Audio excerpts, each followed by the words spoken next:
talk to you guys about some work that I, Norah Saarman, have done with a student, Robert Apiro from University, and Mary Burak, who is also a student at Yale, and then in collaboration with Rap Aksoy and Gisela Cacon, both at Yale. I'm going to talk to you guys about the tsetse fly, Glossina fuscipes, which is about the size of a horsefly, and it's a biting fly, and it requires blood meals to reproduce. So it bites mammals, reptiles, birds. It is responsible for the transmission of human and animal African trypanosomiasis, which is found in the sub-Saharan Africa. Sleeping sickness, which is the human form of the disease, is caused by two different subspecies of trypanosoma. And the animal form is caused by four different subspecies of the same parasite. Together, these parasites put 10 million kilometers squared at risk, 300 million people and 50 million cattle.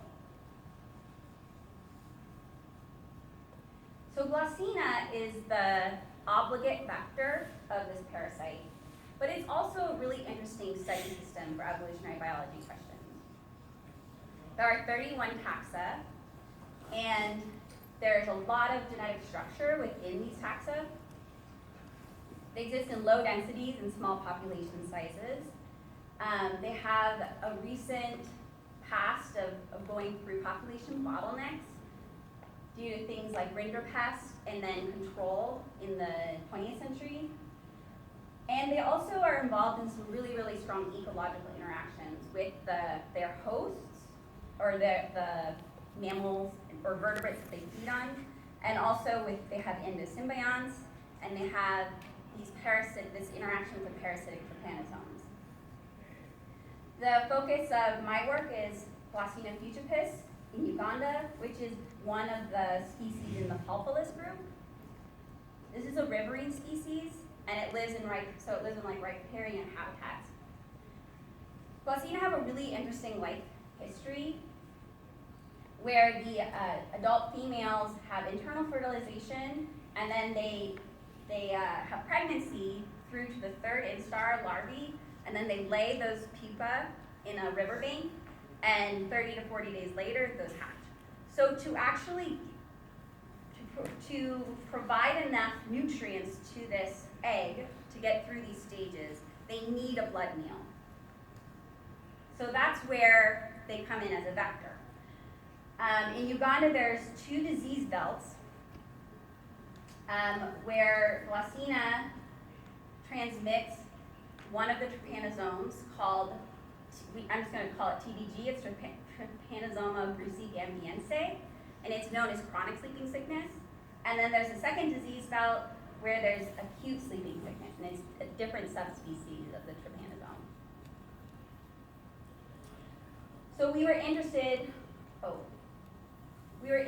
especially in this region of northern Uganda where the two disease belts are close to each other, and there's been reports that those disease belts are coming closer and closer and they may merge in the future, which could create some problems with the disease control and treatment. So we focused on that region and put out a bunch of traps where you put them out for 3 or 4 hours, you come back, collect flies. So we made collections through 2009, from 2009 to 2016, all over Uganda, thousands and thousands of samples. And used a bunch of different genetic markers to start to try to understand what's the population structure of this vector and how is that going to interact with the disease. So first we used 16 microsatellites. This was published by Vidal et al. In 2010.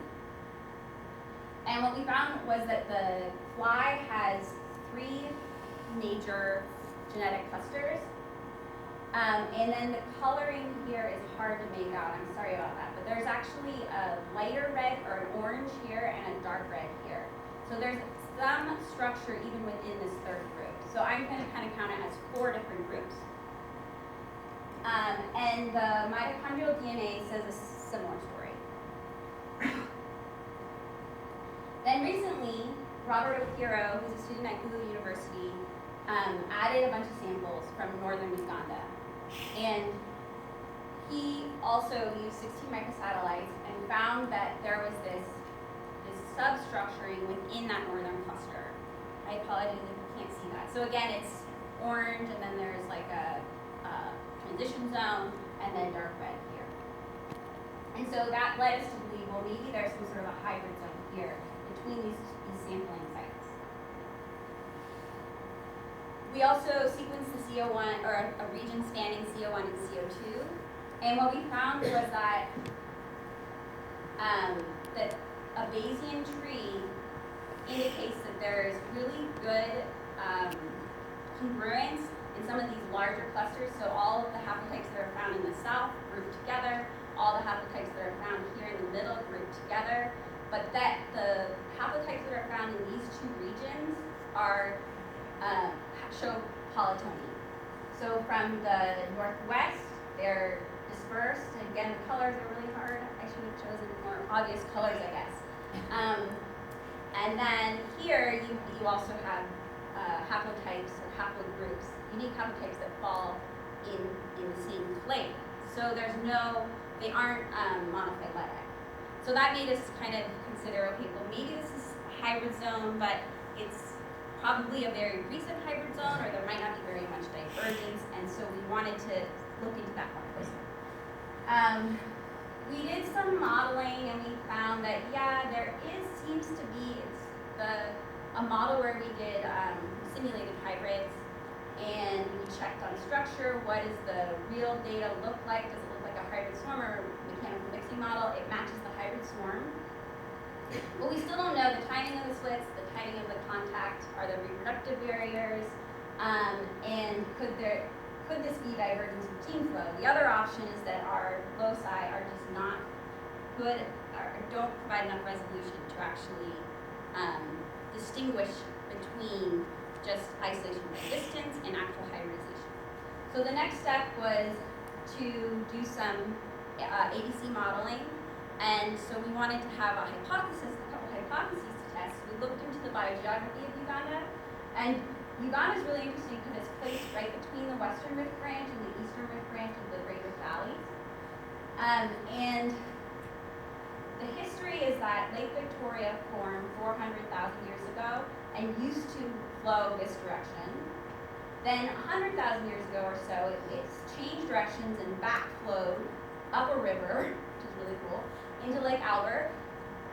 And then about 35,000 years ago, they actually backflowed up a different river, and this lake formed, Lake Kyoga formed, and then backflowed up this part of the river and down this part of the river, and then connected to this other river.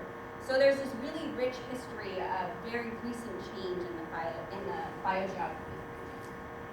Oh, and there were also some arid climates. So we had a couple of models that we created based on those timings. And what we found was that, and based on 8 generations per year, what we found was that the northwest and the northeast are very, very similar. And if you don't include a model where there's actually hybridization, which I haven't done yet, it looks like they diverged 100 years ago. So they're very, very similar. These look like they diverge, so this northern and western section looks like it diverged 70,000 years ago, and then this, all of these northern bits from the south diverged something like 400,000 years ago, which aligns with the biogeography. So we're still really curious about this, and we have to do some more modeling. Another step that we took is that we used DD-RAD-seq to add more data. So we had a total of 61,000 SNPs, really good coverage. We then removed any linked SNPs and ran structure, or LIA, and got a very similar pattern from the original. But, nope, can't see it. I'm really sorry. Okay, so the microsatellites are a smooth transition, and the SNPs show a really chunky kind of mosaic. So it's kind of a different pattern. We aren't really sure what that means. It looks like a patchy hybrid zone. Does this mean that there's isolation by distance and we're just over-splitting it? It's possible. Or is there ongoing gene flow and the similarity between these groups is just caused by recent introgression? We're still really curious and we're working on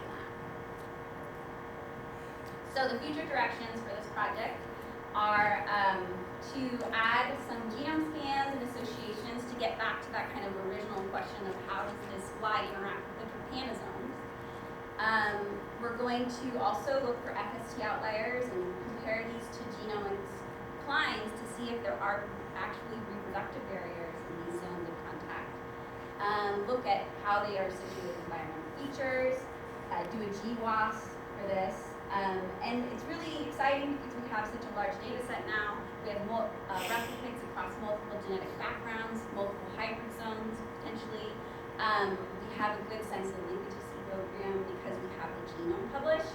And we also have now a lot of samples, a lot of different localities to understand the population structure. So we can account for all those things. I just wanted to give a quick shout out to this Taylor et al. Publication recently where they compared the output of FST outlier scans to the genome decline, and they found these really interesting groups of loci that were involved in reproductive isolation. And I'd like to try something like that on here with this data set. The GWAS study is sort of a little bit different, but we're looking for associations of different SNPs with the disease and transmission of the disease to help with control of the disease, actually. And it might also feed back into this whole idea of reproductive isolation and disease, evolution, coevolution in the fly with the disease, and endosymbionts could also add to reproductive isolation. And I'm really excited about the interplay between those. I think I'm running out of time. Oh, I have a little more time. Okay, great.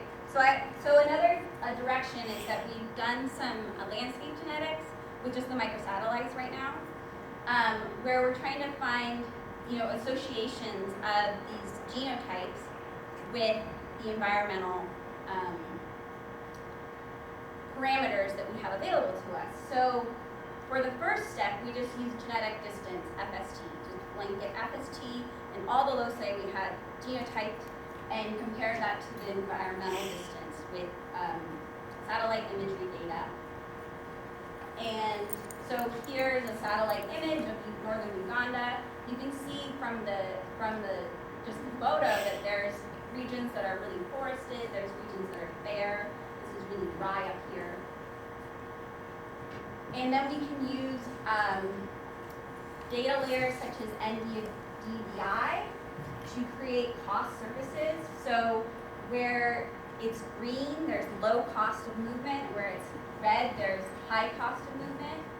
And use those surfaces to then correlate with FST and see which avenues through this sort of cost-resistant surface is there high gene flow or high connectivity. And what we found was that high nighttime landscape temperatures are correlated with low FST connectivity, and low vegetative index is correlated with FST. So they don't like forests, and they do like places that are warm at night, probably where there's water. And we use that to create this is an updated habitat suitability model. And then we use some sort of clustering algorithms to try to figure out where are there isolated patches. So this is based on the FST and the environmental data. And we find that there's these patches that are isolated on the eastern margin. And then when we did FST estimates of a patch 5, we actually went out into the field and collected new flies, and then did some FST between this patch and the main tsetse belt, and then in the main tsetse belt, and we found that there's really high FST values. So that indicates that, yes, this patch is actually isolated, and that our model is hopefully working, and that this sort of thing will help with figuring out which regions to concentrate on back and forth. But it would also be really interesting to use a subset of loci and start to look at what are, different genotypes that are associated with disease doing across the landscape. So there's lots of interesting directions we can go with that. So in conclusion, we have some hybrid zones. I didn't talk about this too much, but there's some evidence that there is some bottlenecks in northern Uganda. There's this strong isolation by distance. There's probably ongoing gene flow in northern Uganda. We find that there's three sort of secondary contact areas. There's some isolated patches that we think could be treated for eradication of the Glossina. And we have a really nice data set to move forward with. And thank you to our funders and the Cone Lab and Axoy Lab members and all the field technicians. And